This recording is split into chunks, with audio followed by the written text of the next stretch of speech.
The book is autobiographical. The film is autobiographical in certain aspects for me and for Mike Nichols and for Larry Terman and probably for Destin too. But we all came out of the American bourgeoisie. We all went to college.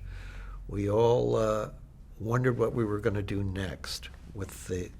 Although the war is only very, very sidely mentioned, very, very.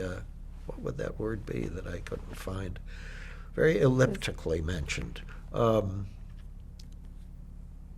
I was criticized for that, too, for not talking about the war more. There was a big review of The Graduate that said they act like the Vietnam didn't exist. Yeah, well, it didn't in this story.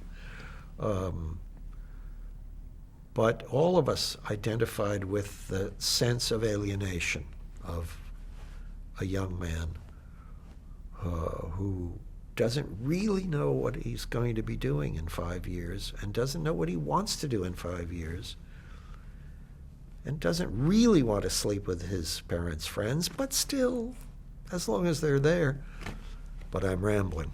I thought it was really a good movie. I was in Europe when it came out, so I missed the first wave of hoopla.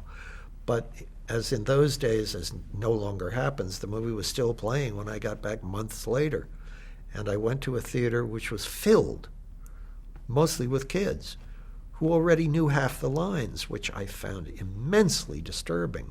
Why? Because when you're getting to, a gag line of something that is really important to the movie, and you're hearing 40 voices saying it or whispering it, it's spooky. I always thought of it, I never think of this stuff as any of the film. Well, I mean, yeah, What's Up, Doc is a comedy.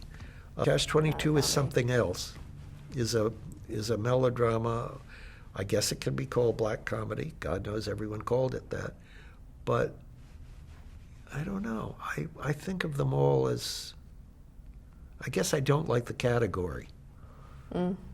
I mean, I know what a musical is, and something either is or it isn't. And yet, I guess we call it opera. I'm thinking of the Threepenny Opera. Is it a comedy?